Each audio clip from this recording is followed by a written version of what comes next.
Banyak dari kita yang berpikir bahwa kita kenal kok siapa diri kita. Kita tahu kelebihan dan kekurangan kita masing-masing. Tapi seringkali di saat kita berada di persimpangan jalan atau dihadapkan dengan beberapa pilihan, kita bingung. Kita nggak tahu mau memilih yang mana. Pun setelah kita memilih, kita meragukan pilihan yang udah kita ambil. Kenapa hal ini terjadi? Karena ternyata kita belum mengenal diri kita sebaik yang kita kira.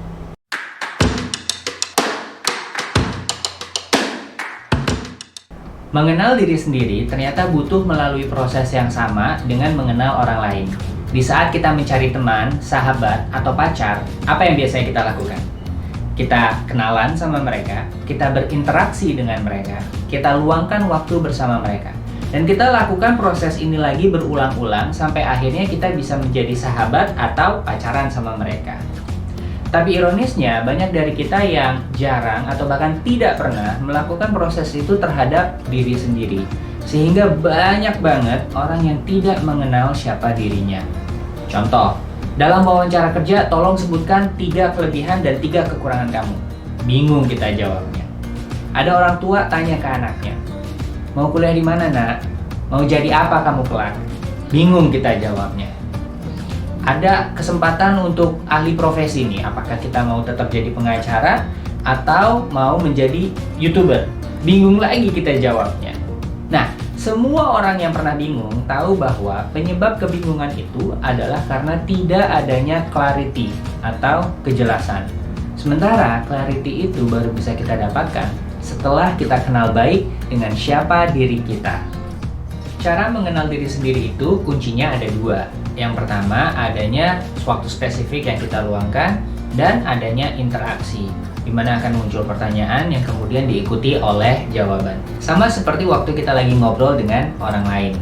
Nah, di sini kita punya pilihan, apakah kita mau menggunakan jasa profesional orang lain seperti psikolog, HRD, NLP trainer, hipnoterapis, atau kita mau ikutan program personal development yang berbayar. Atau kita juga bisa menerapkan seluruh proses ini sendiri. Tentu saja, outcome atau efektivitas dari kedua pilihan tersebut bisa berbeda. Yang satu gratis, yang satu bayar. Yang satu dengan diri sendiri, yang satu dengan bantuan profesional orang lain.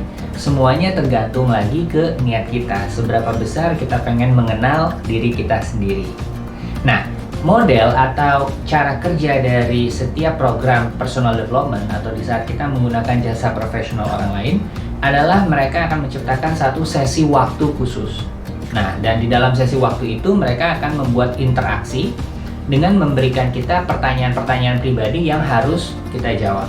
Nah, model kerja yang sama persis juga bisa kita terapkan ke diri kita sendiri dengan kita meluangkan waktu me time.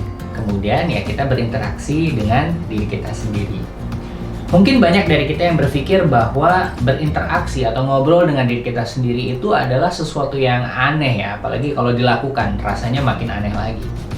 Tapi sebenarnya kalau kita berani jujur, kegiatan berinteraksi dengan diri sendiri itu adalah satu kegiatan konstan yang selalu kita lakukan setiap hari di dalam kepala kita, ya kan? Contohnya, hari ini, hari Minggu gue mau ngapain ya? Oh, atau apakah gue ini pengen tetap kerja di sini atau gue mau pindah ke kantor lain ya? Nah, internal monolog ini, interaksi monolog ini adalah sesuatu hal yang setiap hari selalu kita lakukan, ya kan? Jadi, ada 4 pertanyaan yang bisa membantu kita mengenal diri kita lebih baik. Yang pertama, apa yang saya percayai? Karena semua tindakan yang kita lakukan, semua kata-kata yang keluar dari mulut kita, itu berakar dari sistem kepercayaan yang ada di kepala kita. Yang kedua, apa yang saya inginkan?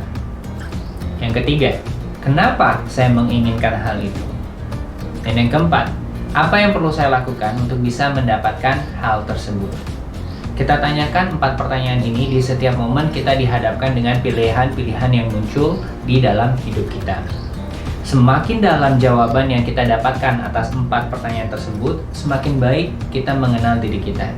Dan mungkin kita akan perlu melakukan hal ini berkali-kali. Sama seperti waktu kita berinteraksi dengan orang lain, butuh waktu lebih dari 1 kali untuk bisa mengenal lebih dalam orang tersebut, teman tersebut, atau pacar kita itu. Hal yang sama berlaku di sini. semakin sering kita melakukan hal ini, semakin sering kita mempertanyakan dan memberikan jawaban, berinteraksi dengan diri sendiri, semakin baik pula kita mengenal diri kita sendiri. Kesimpulannya, belajar mengenal diri sendiri itu sama dengan belajar mengenal orang lain.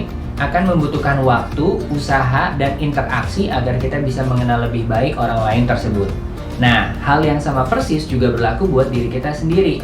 Kalau kita nggak pernah meluangkan waktu dan kita tidak pernah berinteraksi dengan diri kita, maka besar kemungkinannya kita tidak mengenal siapa diri kita sendiri. Sebaliknya, kalau kita mengenal diri kita lebih baik, maka clarity atau kejelasan akan kita dapatkan. Dan setelah kita mendapatkan clarity, maka memilih akan terasa lebih mudah. Karena hidup ini adalah pilihan. Disclaimer, kepribadian kita itu berubah-ubah seiring dengan berjalannya waktu, bertambahnya umur, dan prioritas hidup yang juga ikutan berubah. Oleh karena itu, usaha mengenal diri sendiri adalah usaha yang perlu kita lakukan secara terus-menerus. Jika kamu menemukan video ini bermanfaat, silakan klik like, subscribe, komentar di kolom di bawah, dan sebarkan video ini ke teman dan keluarga kamu. Karena manfaat yang kamu rasakan juga bisa mereka rasakan. Terima kasih sudah menonton, inilah Katalis.